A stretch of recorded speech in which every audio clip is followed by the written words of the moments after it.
बिस्मिल्लाहिर्रहमानिर्रहीम। अस्सलाम वालेकुम डियर स्टूडेंट्स, आज के हमारी इस वीडियो में जो हमारा आज का टॉपिक है that is uses of metals.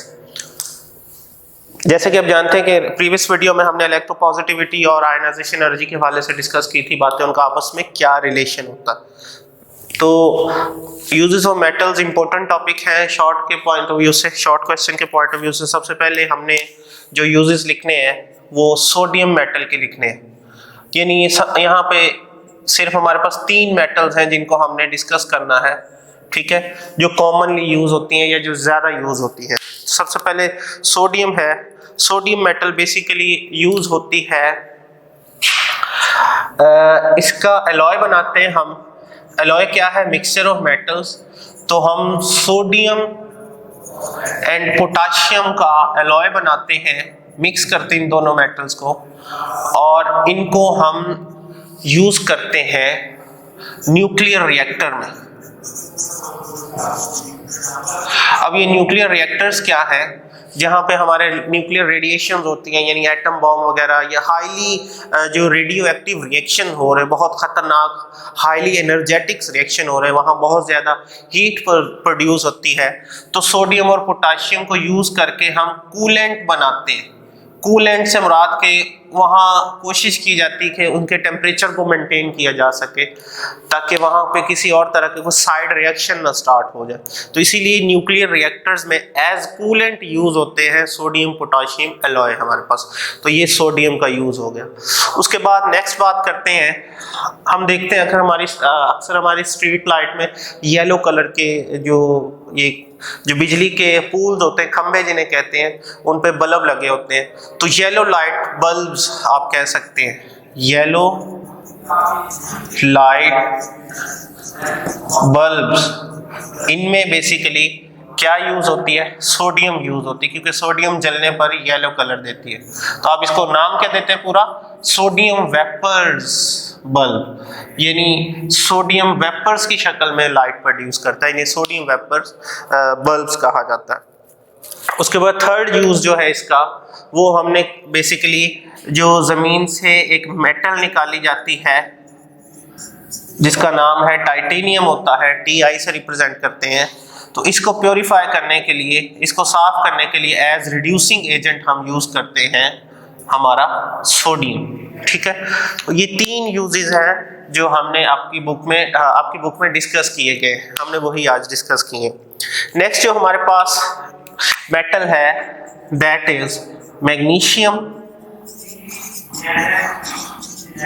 Magnesium is another important metal जिसके डिफरेंट यूजेस हैं। सबसे पहले तो आप कह सकते हैं कि ये फ्लैश लाइट में यूज होती है, जैसे कैमरा वगैरह की लाइट होती है उसके अंदर मैग्नीशियम यूज हो रही होती है, ठीक है, फ्लैश लाइट कहते हैं उसे। और इसके अलावा फायर वर्क्स में यूज करते हैं। अब ये फायर वर्क से क्या मुराद है? हम देखते हैं कि शादी ब्याह के मौका पर वो जो हमारे पास आतिशबाजी का सामान होता है, तो उसमें जो मुख्तलिफ तरह के जो फायर वर्क्स हो रहे होते हैं उनमें ये मैग्नीशियम मेटल भी यूज होती है।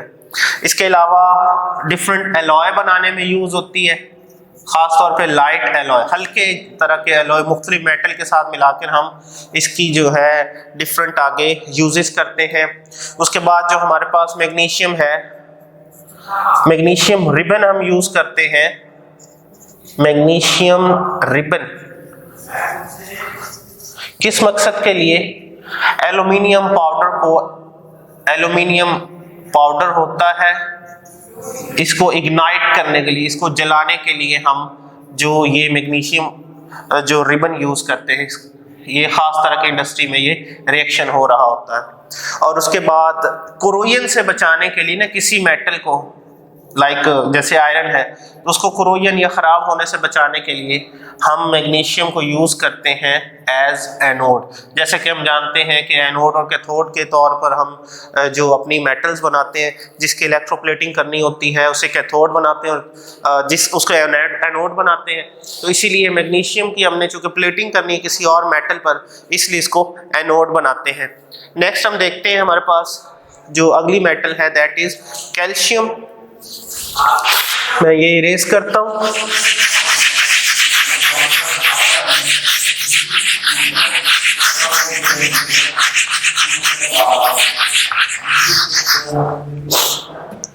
तो कैल्शियम के यूजेस क्या हैं?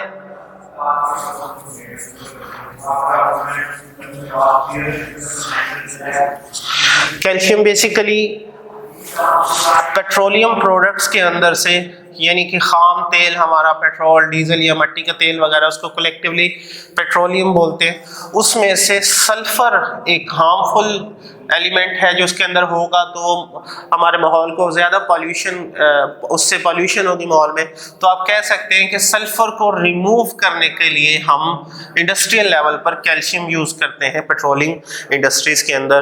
और इसके अलावा आप ये भी कह सकते हैं कि जब क्रोमियम या इसी तरह से यूरेनियम या जो जर्कोनियम वगैरह, ये मेटल्स की जब आप प्योरिफिकेशन कर रहे होते हैं, यानी ये ज़मीन से जब धातें निकलती हैं तो ये प्योर नहीं होती, इन्हें प्योरिफिकेशन करने के लिए आप कैल्शियम को रिड्यूसिंग एजेंट के तौर पर भी यूज़ करते हैं।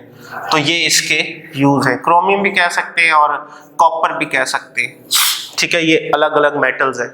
ये है आज का हमारा टॉपिक, जिसमें हमने ये 3 मेटल्स हैं, इनके यूजेस के बारे में डिस्कस किया है। इंशाल्लाह नेक्स्ट वीडियो में हमारा अगला टॉपिक होगा। तब तक के लिए अपना ख्याल रखिएगा। अल्लाह हाफिज़।